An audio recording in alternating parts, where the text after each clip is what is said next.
여러분은 한 손으로는 제국을 구하고 다른 손으로는 피의 권력을 쥔 여제를 들어보셨나요?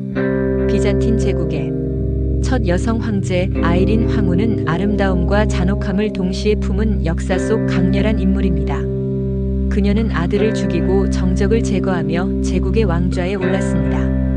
그러나 그녀를 단순한 악인으로 치부하기에는 너무나도 복잡한 삶이었죠. 아이린은 752년 그리스 아테네의 귀족 가문에서 태어납니다. 당시 비잔틴 제국은 혼란기였어요. 우상 숭배 금지 정책이 제국을 둘로 나누고 있었습니다. 그녀는 어린 나이에 황제 콘스탄티누스 5세의 눈에 띄어 왕궁으로 불려가게 됩니다. 그녀는 단순한 귀족 딸이 아니었습니다. 똑똑하고 아름다웠으며 궁정의 음모와 생존 법칙을 빠르게 익혔죠. 이윽고 황제의 아들 레오 4세와 결혼하게 되며 황태자비로서의 자리를 굳힙니다. 하지만 아이린은 그저 조용한 궁정 생활에 만족할 사람이 아니었습니다. 아이린은 아름다운 비단이 아니라 날카로운 기수였습니다. 그녀는 힘을 원했고 왕좌를 원했습니다. 780년 남편 레오 4세가 갑작스럽게 죽게 됩니다. 공식 기록에는 자연사라고 하지만 그 죽음이 얼마나 자연스러운지는 의심스러운 부분이 많습니다. 레오는 성상 파괴를 강력히 주장하던 인물이었어요. 하지만 아이린은 성상 공경을 지지하고 있었죠. 이는 그녀에게 정치적 기회였습니다. 그녀는 어린 아들 콘스탄티누스 6세를 즉위시키고 섭정으로 나섭니다. 황제가 어린 상황에서 사실상 제국의 통치자는 아이린이었죠. 이제 그녀의 이름은 궁정에 울려 퍼지고 비잔틴 제국의 전개는 아이린의 손끝에서 움직이기 시작했습니다. 아이린의 가장 충격적인 이야기는 바로 그녀의 아들 콘스탄티누스 6세와의 비극입니다. 시간이 흘러 콘스탄티누스가 성장하며 점차 독립적인 통치를 원하게 됩니다. 하지만 아이린은 자신의 권력을 놓을 생각이 없었죠. 둘 사이의 갈등은 점점 심화되었고 결국 두 사람은 피의 전쟁으로 이어집니다.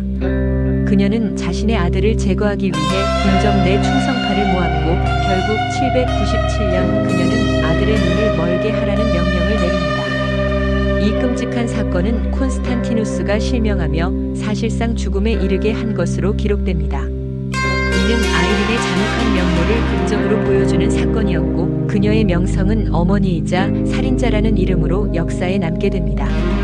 아이린은 이 피해 사건 이후 비잔틴 제국 최초의 여성 단독 황제가 됩니다. 당시 여성이 황제의 자리에 오르는 것은 전례 없는 일이었죠. 하지만 그녀는 강력한 카리스마와 정치력으로 자신을 반대하는 귀족과 성직자들을 제압하며 왕좌를 지켜냅니다. 아이린은 여제 즉위 후 성상 파괴 운동을 종결시키기 위해 노력합니다. 787년 니케아 공의회를 소집해 성상 공경을 다시 합법화하죠. 그녀의 이 조치는 제국 내 종교적 갈등을 어느 정도 해소하며 그녀를 지지하는 종교 세력을 확보하는 데 중요한 역할을 했습니다. 그러나 아이린의 통치에는 반대 세력도 많았습니다. 그녀의 잔혹한 권력 유지 방식과 아들을 죽였다는 죄책은 그녀에게 씌워진 큰 멍이었습니다. 귀족들은 그녀의 독재에 반기를 들기 시작했고 결국 802년 그녀의 가장 신뢰하던 관료였던 니키포로스에 의해 폐위됩니다. 아이린은 콘스탄티노플에서 쫓겨나 고립된 섬으로 유배됩니다. 그녀는 그곳에서 쓸쓸하게 생을 마감하게 되죠. 하지만 아이린의 이야기는 여기서 끝이 아닙니다. 아이린 황후의 이야기를 마주하면 끊임없이 질문하게 됩니다. 그녀는 단순히 권력에 미쳐 자신의 아들마저 희생시킨 악녀였을까요? 아니면 혼란한 시대 속에서 비잔틴 제국을 안정시키기 위해 고군분투한 강력한 여걸이었을까요? 그녀가 이루어낸 성상 공경 회복은 당시 비잔틴 제국에 큰 의미가 있었고 이를 통해 서방 교회와의 갈등도 어느 정도 봉합되었습니다.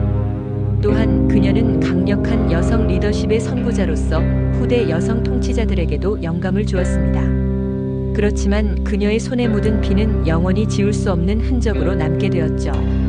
이 두 얼굴의 이야기는 역사 속에서 그녀를 단순히 한 가지 모습으로 정의하기 어렵게 만듭니다. 아이린 황후는 비잔틴 제국 역사에서 가장 논란이 많은 인물 중 한 명입니다. 그녀는 권력을 위해 잔혹함도 서슴지 않았지만 동시에 제국에 중요한 변화를 가져온 통치자였습니다. 결국 역사는 승자의 기록이라고 하지만 아이린의 이야기는 우리에게 권력의 이면과 인간의 본능이 어디까지 갈 수 있는지를 보여줍니다. 여러분은 아이린 황후를 어떻게 평가하시나요? 악랄한 권력자였을까요? 아니면 비잔틴 제국의 혼란을 막기 위해 모든 것을 걸었던 지도자였을까요? 댓글로 여러분의 생각을 남겨주세요. 좋아요와 구독 부탁드리며 다음 영상에서 더 흥미로운 역사 이야기로 찾아오겠습니다. 감사합니다.